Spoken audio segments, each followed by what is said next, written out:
Abortion funding. President Joe Biden makes a comment about the Hyde Amendment that may surprise you. Money matters.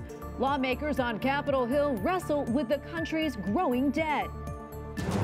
Feelings of shame. The Holy Father shares his sadness about the findings of a church abuse report. And giving thanks to God. One country emerges from its coronavirus restrictions. On EWTN News Nightly for Wednesday, October 6th, 2021.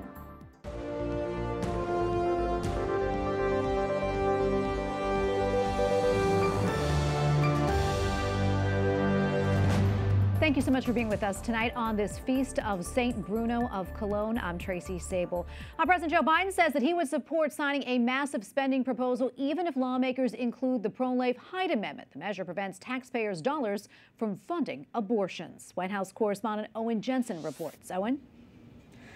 Tracy, good evening to you. The Hyde Amendment, of course, has been around for decades. President Biden, in fact, once supported it, then flipped and now opposes it. So last night's statement was certainly a surprise to everyone. President Joe Biden says, I want to get the bill passed. He'll do it, Hyde or no Hyde. I'd side it either way because the Hyde Amendment is anyway.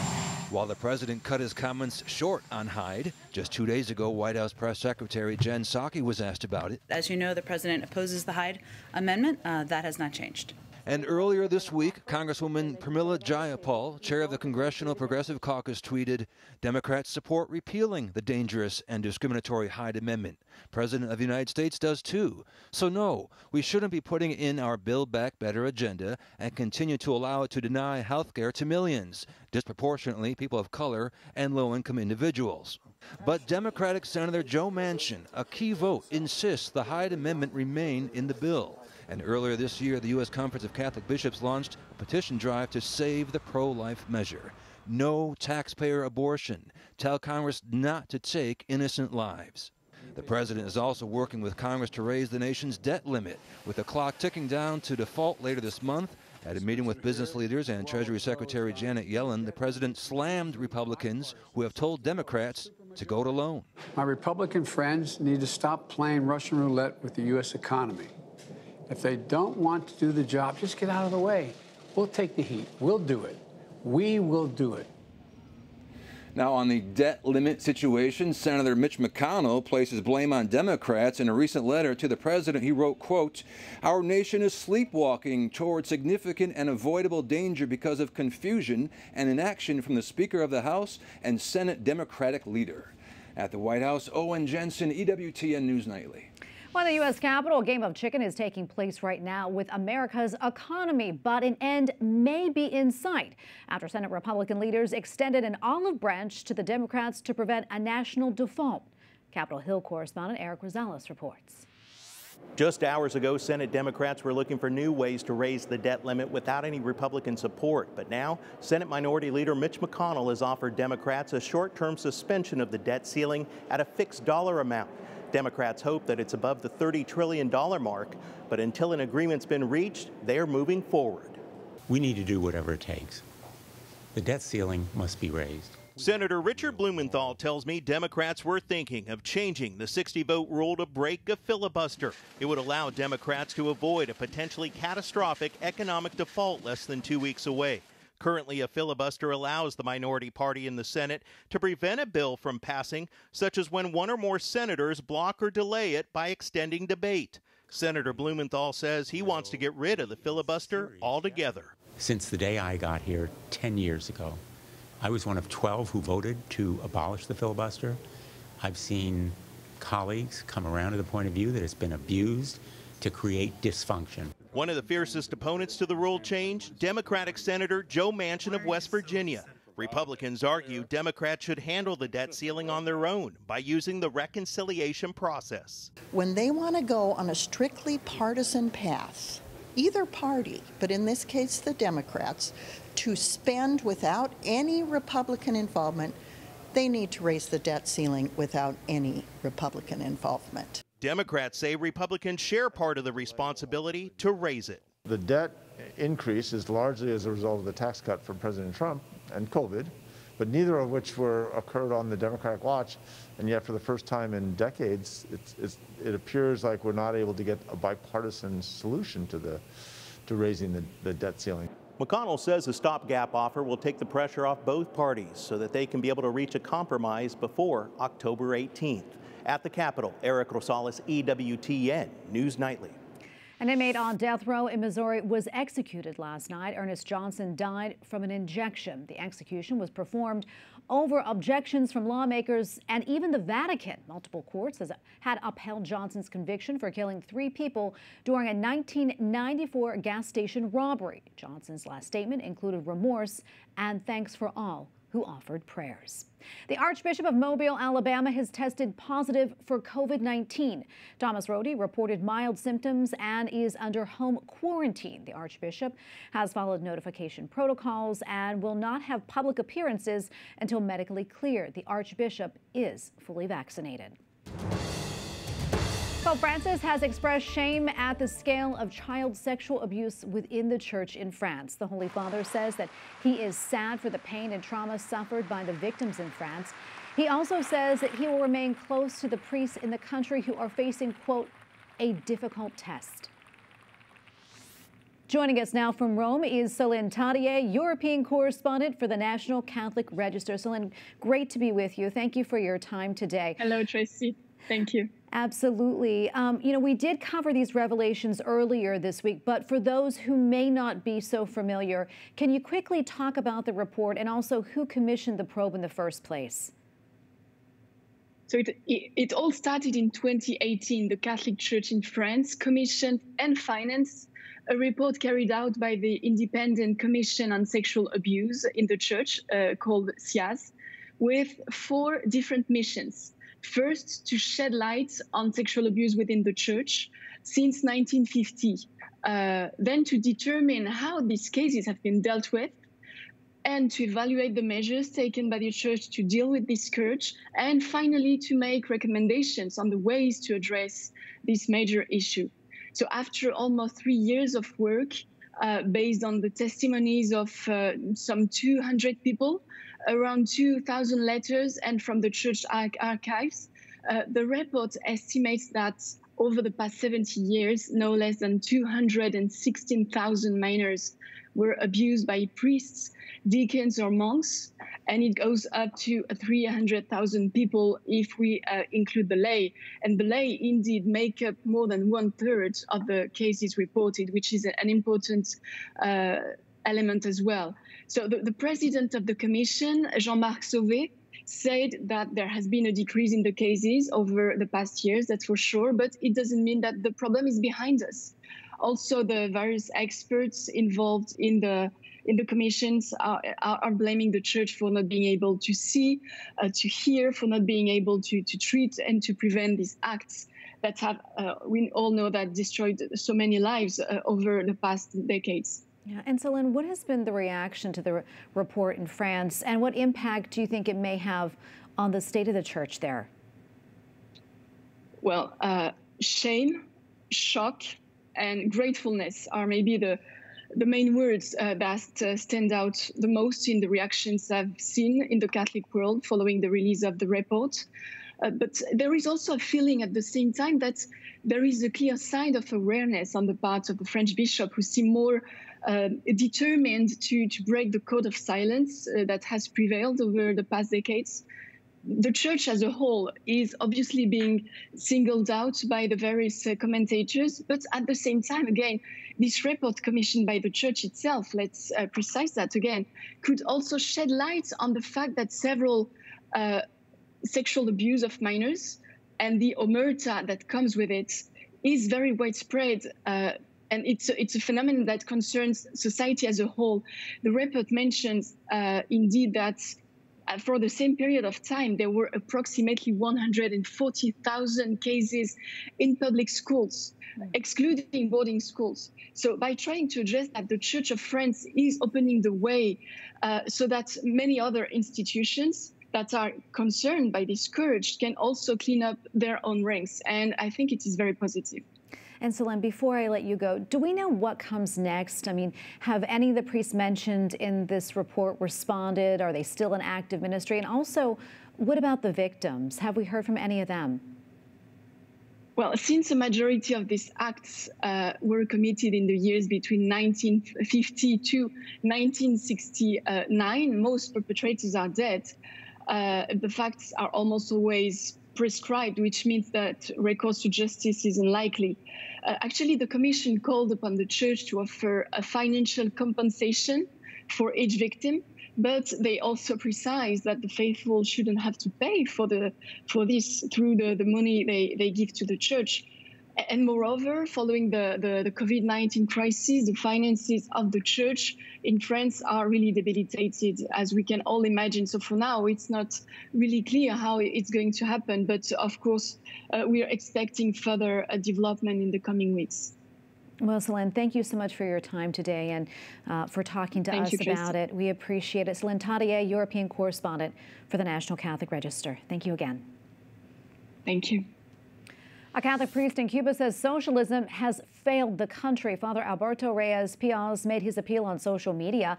He asked politicians and others to acknowledge socialism will never work. He cites the, quote, exhausting odyssey to find food, medicine, schooling, and even jobs. And for more on this story, including what Father Alberto had to say about the Catholic Church in Cuba, you can visit our partners at catholicnewsagency.com. 所以我而家提出建設香港北部。 Hong Kong's Chief Executive Carrie Lam is announcing a housing project for the city's northern border with China. The leader of the pro-Beijing political party calls the proposal visionary. The opposition party calls it an appeasement to the communist country's central government. While the United Arab Emirates is emerging from its coronavirus restrictions, and one official says the credit goes to God. The Crown Prince of Abu Dhabi says the situation in the UAE is good and life will return to normal. He also says, quote, we thank God for everything because we have emerged from the crisis with honor, safety, health, and experiences that have brought us a lot of knowledge. Coming up, the power of social media, the fallout from a whistleblower's testimony about Facebook.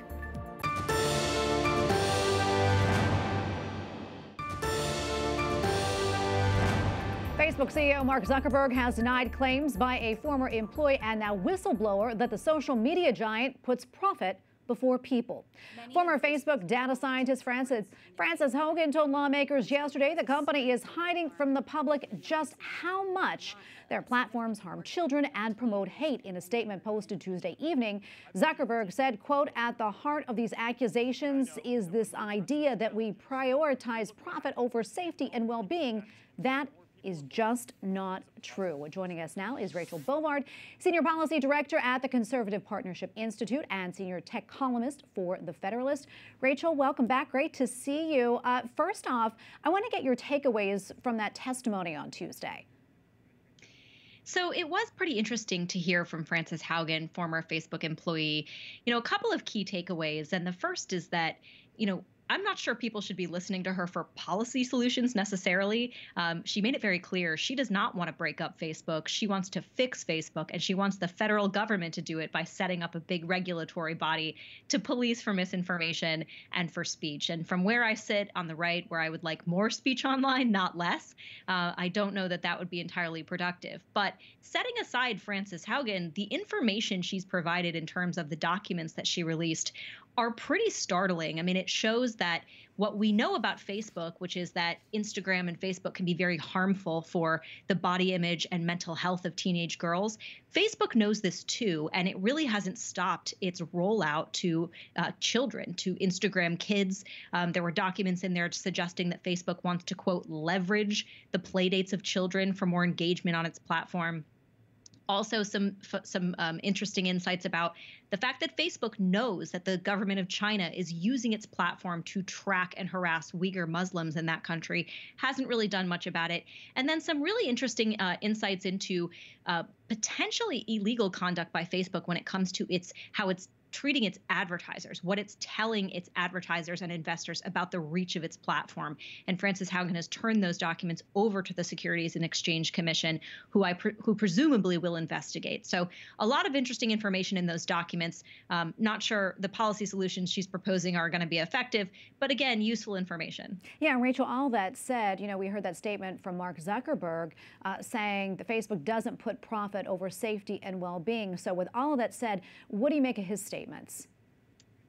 I think Facebook is doing what it always does, which is sort of, dodging, not actually answering the questions. I'd love Mark Zuckerberg to make himself available to Congress to say, look, come and look at our research. Come and look at what we're doing. We'll open up our doors. You can peek under the hood. But that's not what he's doing. He's obfuscating. But again, Facebook knows that it's very, Congress hasn't done much in this space except hold hearings. They've never actually had a vote on any of these questions or put, bipartisan legislation forward, that's actually going anywhere. So in Mark Zuckerberg's brain, I'm sure he's just thinking, I have to get through another bad news cycle and then I can move on and do my business. Yeah, and Rachel, what do you think is going to happen, from that testimony yesterday, if anything? Well, I think that if anything is the big key here. I think you saw interest and anger from a lot of Republicans and Democrats, but we've been seeing that now for several years. So many of these Republicans and Democrats have legislative proposals, but there's, again, been no movement on the actual floor of the Senate and the House, which is what would really need to happen in order, for that to take effect. Now, you may see some movement from the regulatory agencies. You may see the Federal Trade Commission say, what Facebook is doing with kids may violate the law in terms of child privacy. And the SEC may, again, look into that, those disclosures about Facebook's ad business. But in the short term, that's really all I expect, because, again, Congress, as much as they like to beat their chest at these hearings, has shown very little in the way of actual engagement with policy solutions. Yeah, another thing I want to talk about is before that testimony on Tuesday, on Monday, Facebook and Instagram and WhatsApp, they all went down worldwide for several hours, leaving everything sort of at a standstill. What more do we know about what actually happened? And sort of, the timing was also very curious as well. The timing was curious, although from everything that I can tell and everything that I've read and seen, it almost looks like it was Facebook's own fault that Facebook did this to Facebook through a glitch by which everything on Facebook itself, but also the company's external servers that run the company itself, everything flows through Facebook. And there was one error that was able to shut down the entire thing for about 7 hours. And we saw sort of the ramifications of that. You saw advertisers not being able to get through, small businesses that, sell their wares on Facebook were blocked off from that, pretty key area of commerce for them. So you began to actually see the reach of Facebook when Facebook was no longer available. And that tells you something about the dominance of the platform. Yeah, absolutely. Well, Rachel, thank you so much for your time today and your analysis. We appreciate it. Rachel Bovard, Senior Policy Director at the Conservative Partnership Institute and Senior Tech Columnist for the Federalist. Always a pleasure having you on. Thanks so much. Up next, growing violence against Christians. What you should know about the conflict in Nigeria. And Pope Francis speaks about true Christian freedom.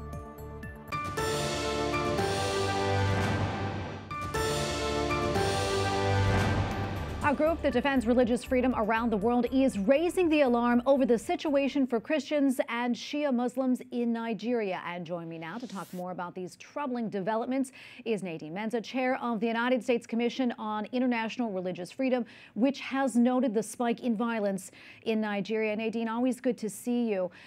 Can you talk to us more about the situation for believers in Nigeria? I understand a number of apparently religious motivated atrocities were committed in the span of just a few days. Yes, we continue to see religious freedom conditions worsen in Nigeria in the last few weeks. It kind of gives you a snapshot of what that looks like. We saw armed assailants attack 2 villages in Kaduna State, home to minority Christian communities, killing an estimated 50 people and burning 7 churches. And then last week, a mob in Nigeria's northern Kano State killed Christian pastor Reverend Yohana Shuaibu and burned his house, his church, his mission school to the ground, allegedly for his perceived role in converting a member of a local Muslim family to Christianity. And then also last week, Nigerian authorities reportedly shot and killed 8 Shia Muslims who were taking part in a procession to mark the religious holiday of Abarayen in the capital of Abuja. So it just shows you the kind of violence and religious freedom violations that we're seeing. Well, Nadine, I know that you've been in contact with people living in Nigeria. What are you hearing from them, and what is life like for them right now? Well, it's very disconcerting. There's a lot of fear, and so much of this is happening with impunity. We're not seeing, the government come, and some of those instances we saw there were responses of the security forces, but sometimes there are no responses. So there's no one is going to jail for these crimes, and so we're also seeing the government themselves, increase their arrests on blasphemy accusations and convictions in local court, which is also adding to this environment, which is hurting those that want religious freedom. In July, a Sharia court charged Sheikh Abdul Jabbar Narisu Kabara with blasphemy and incitement for expressing an alternative interpretation of Islam. And so then we also had a humanist activist, Mubarak Bala, who was charged with creating a public disturbance for posting what they called blaspheming content on social media. So what you have is when you have these laws going after people for just practicing their faith, it really just heightens that environment that is really adding to this violence that's so concerning to us that we have recommended that the U.S. Government redesignate Nigeria as a country of particular concern for tolerating and even engaging in systematic, ongoing, and egregious violations of religious freedom. Nadine, can you talk to us a little bit more about that? What does that redesignation mean? Right. So the U.S. Commission has been following Nigeria and recommending, making recommendations about the worsening conditions since 2004. But just last year, the U.S. government finally designated them as a country of particular concern, which should come with some sort of sanctions or a consequence for being a violator of religious freedom. But unfortunately, the U.S. government gave them a waiver. And we've heard rumors that there's even a possibility they will remove them from the list of countries of particular concern, which would be a big mistake considering the fact that conditions are only worsening there. So it's important that the United States continues to stand for religious freedom and call out Nigeria for these egregious, ongoing, and systematic violations of religious freedom. Yeah, Nadine, I also want to talk about Boko Haram, the militant Muslim group. I hear it's growing in northern Nigeria, recruiting villagers to join the insurgency against the government. For those who may not be that familiar, can you tell us more about Boko Haram and the threat it poses to religious freedom and human rights? Right. Well, of course, they're aligned with ISIS. And so you have this situation where you have Islamic groups that are fighting, that some of them are aligned, and all sorts of other Islamist groups in Nigeria that are grabbing land. And because the U.S. or the Nigerian government is refusing to intervene and try to stop them, and either don't have the ability or aren't trying to, they have this free reign to commit whatever atrocities they choose to commit. So it's created an environment of great fear. And as you can see, an enormous amount of violence all through the country. We used to talk so much about the Middle Belt, but these instances I just listed were up more in the northern part of the country. So we're seeing it expand in different places, and Boko Haram is not being stopped. And we have recommended that the U.S. government also finalize and implement an interagency action plan on religious freedom. So to really take a look at the government holistically from all the ways that we interact with the government and put a plan together to help them move their country towards religious freedom, to getting away from these blasphemy laws, for having their military, or in police forces to arrest people when they commit these atrocities, to not allow Boko Haram to be unchallenged with the crimes they're committing against religious minorities, and also to fund programs that will increase access to justice for attacks on houses of worship, religious leaders, congregations. And so there are things the U.S. government can do to help move the government towards religious freedom. And we feel like there are some really clear instances, and we've been talking privately to the U.S. government as well. And we appreciate the open door, as always, for them to consider our recommendations. But we think the time now is to have a strong voice for religious freedom for the people of Nigeria. Well, Nadine, thank you so much for talking with us about this, and thank you so much for all that you do. Nadine Menza, Chair of the United States Commission on International Religious Freedom. Thank you again. Thank you. And finally, tonight, Pope Francis says true freedom is found by opening one's heart to the grace of God. Paolo, lo sappiamo, aveva sperimentato in prima persona questo mistero di amore. During his weekly meeting with pilgrims at the Vatican, the Holy Father says that we are free from sin by the cross of Christ, and that freedom is one of the greatest gifts we receive from God. He added, through our faith, we can avoid any return to the slavery of sin. And we thank you for watching tonight. For the entire EWTN News Nightly team, I'm Tracy Sabol. Good night and God bless.